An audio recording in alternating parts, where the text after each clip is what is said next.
Okay, we are going to talk about the best 5 philosophy books I've ever read.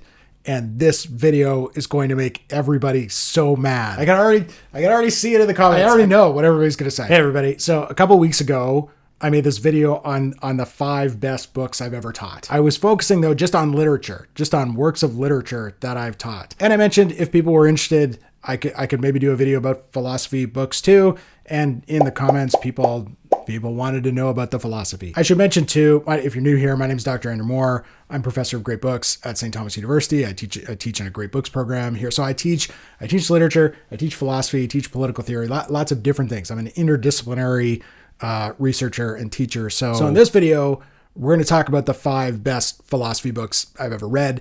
And I already know people are going to be unsatisfied with my choices. And I can tell you why. There could be 2 objections right away I can tell you about. One is that the list, it's 5 books, but it's weighted towards the ancient world. Let me say, I'm mostly interested in political philosophy, and I'm interested in ethics. So that kind of explains the stuff I'm into. Another thing that I can already sort of kind of anticipate, there's no Nietzsche on this list. And I maybe I'm wrong, but I suspect among philosophy fans, among a lot of philosophy bros out there are drawn to Friedrich Nietzsche. And the thing is, here's the thing. This may sound very stupid.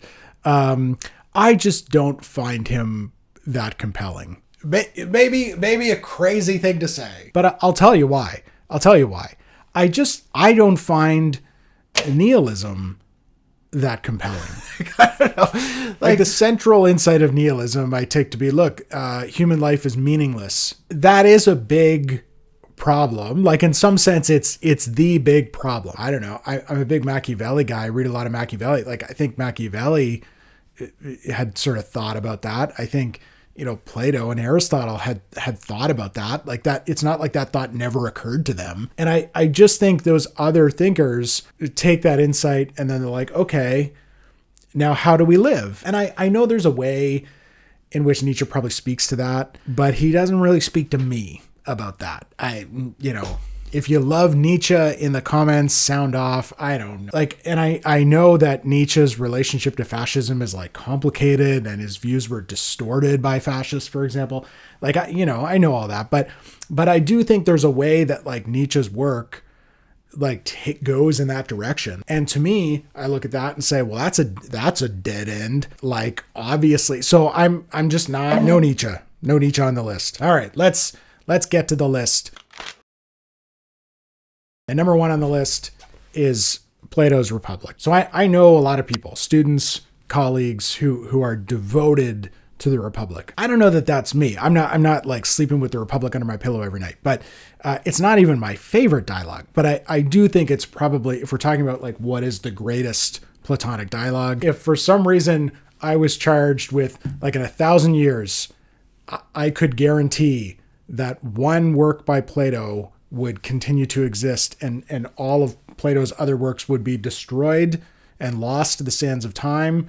The one I think I would save is the Republic. It's again, I kind of prefer, I like the Gorgias. Is that weird? That's one I like more. And there are other ones I liked it. I like teaching the Crito. There are dialogues I sort of enjoy more, but the Republic is probably the most comprehensive account of Plato's philosophy, and it's full of images, right? It's full of really compelling philosophical problems and images. This is the dialogue that contains the cave, the allegory of the cave. This book also begins with this dialogue between Socrates and this guy Thrasymachus. And Thrasymachus is one of these characters in the Platonic dialogues who makes the case that, look, there's no such thing as morality, really, that the real truth of nature is just might makes right. And we see Socrates have to try and overcome this argument. And I think in a classroom setting, this is fantastic because this is an argument that still occurs today, that our students still encounter today. This is the dialogue where we get the account of the I think often misunderstood account of the philosopher kings,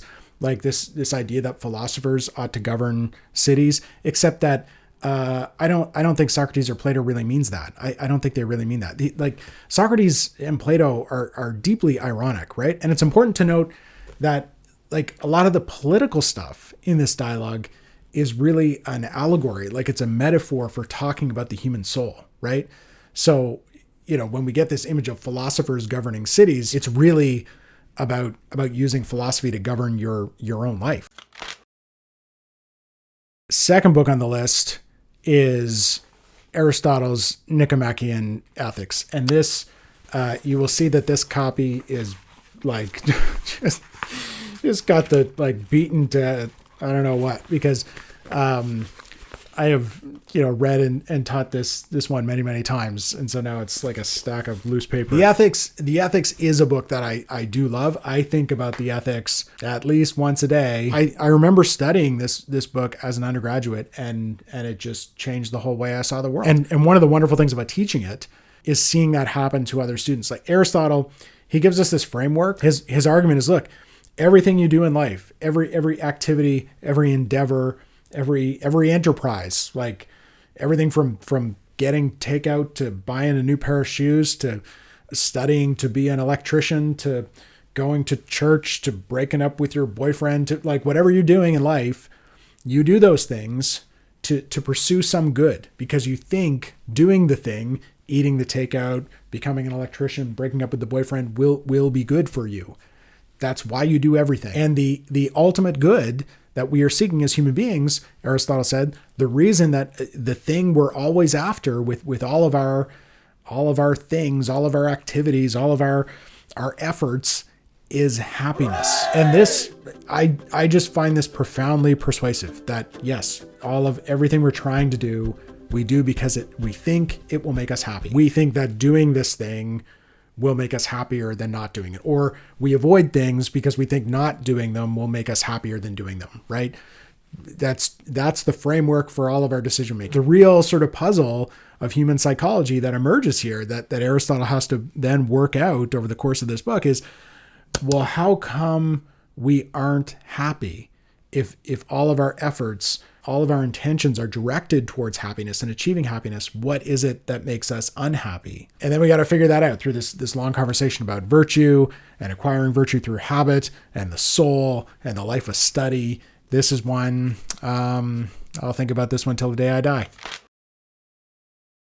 Number 3, this is the Confessions by St. Augustine. And if you had asked me, I don't know, like 7-8 years ago, this wouldn't have made my list. Wouldn't put this one on my list. I had studied this a couple of times and it was fine, but it never really spoke to me or resonated with me. The more opportunities I've had to read this book and think about it, the more I've come to appreciate it. Now, Augustine has one of the more interesting biographies among philosophers. So he was an African bishop living in the Roman Empire, and he was a prominent theologian and rhetorician. And one of the things, I think the thing that's really most fascinating about this book is it is an autobiography, that it's a work of philosophy, but it's also just his life story. Like Augustine is just talking about his life. The whole work is really addressed to his God. Like he's writing to God about his life and about the questions he had as a young person and the things he was going through and his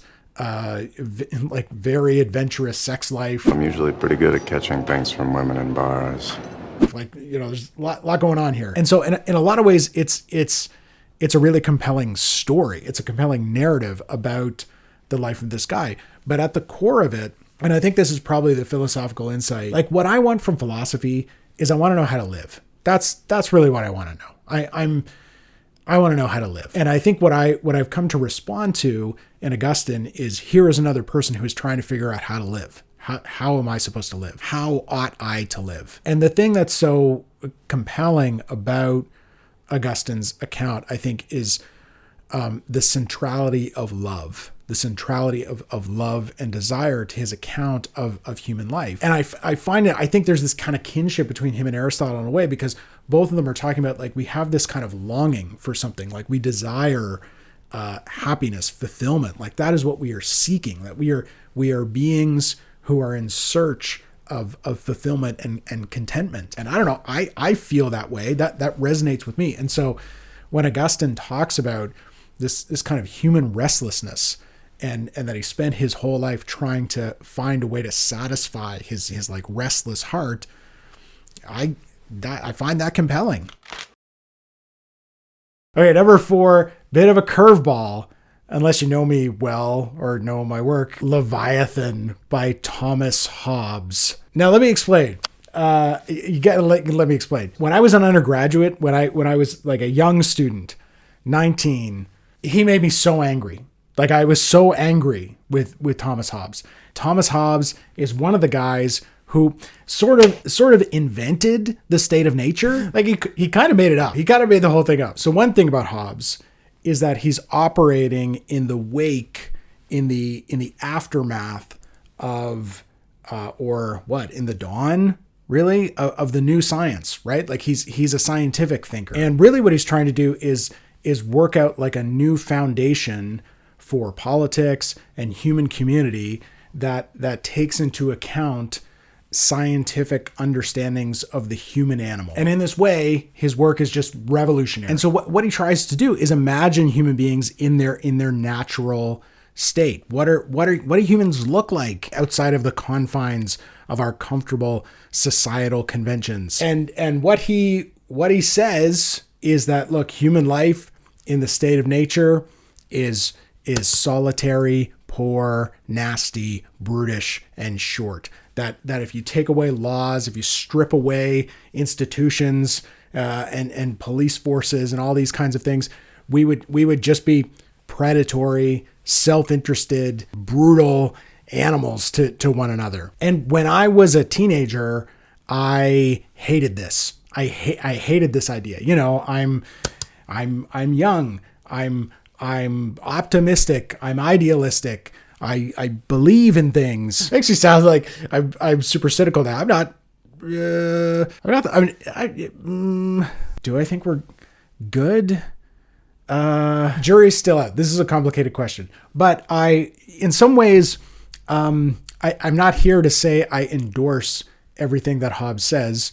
I don't. He thinks, for example, that in order to overcome our brutish, self-interested nature, that what we really need is like an authoritarian, absolute monarch to whip us into shape and make us all obey the law. That's the only solution to achieve peace, order, and good government. So I don't agree with that. Although I do think I may need to think more.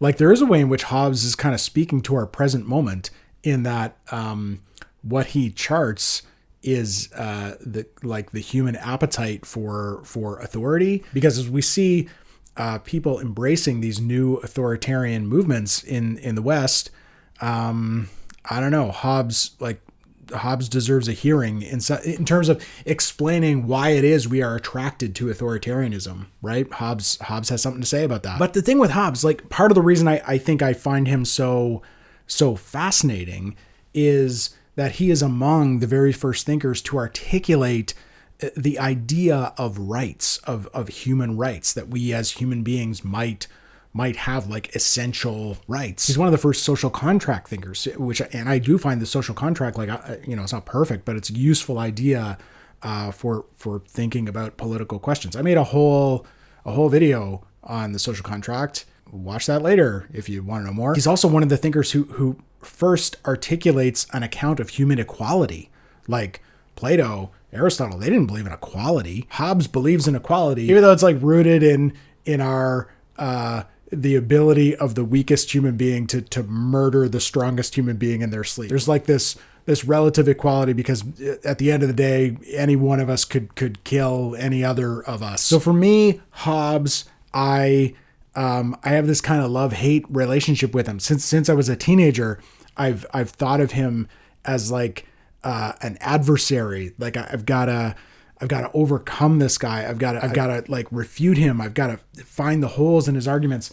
But the more I've read Hobbes over the years, the more I've kind of come to respect him. And again, I think there are limitations to his thought, but I've had this very like fruitful adversarial relationship with him for like 25 years now.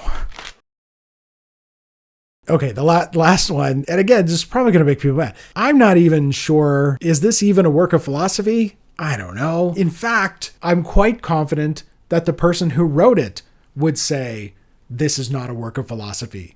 Don't call this a work of philosophy. So I don't know. Maybe this shouldn't be on the list, but book 5 on the list is Eichmann in Jerusalem by Hannah Arendt. I've made a lot of videos on this channel about Hannah Arendt. I find her an extremely useful thinker. I return to her works all the time. Maybe part of the reason this is here, I'm teaching this right now at the end of the year to my first year class. And so it's been on my mind. This book began as a series of New Yorker articles. Like, strictly speaking, it might really be a work of journalism, probably a work of political theory. But I'm going to say, I think it's also a work of philosophy. Hannah Arendt was a German-American, really a political theorist. She is one of the authorities on the subject of totalitarianism, right? That's what she's about. And in the early 1960s, she traveled to Israel to cover the trial of this Nazi war criminal, Adolf Eichmann. And over the course of this trial, Arendt composes this account of like the totalitarian subject. She really tries to understand the psychology of people who got swept up in totalitarian movements. Like, how does it happen that ordinary people participate in these mass, grand historical crimes? And this is her kind of a revolutionary argument, because it's not the case, she says, that, all the people in charge in such cases are like supervillains or demented monsters.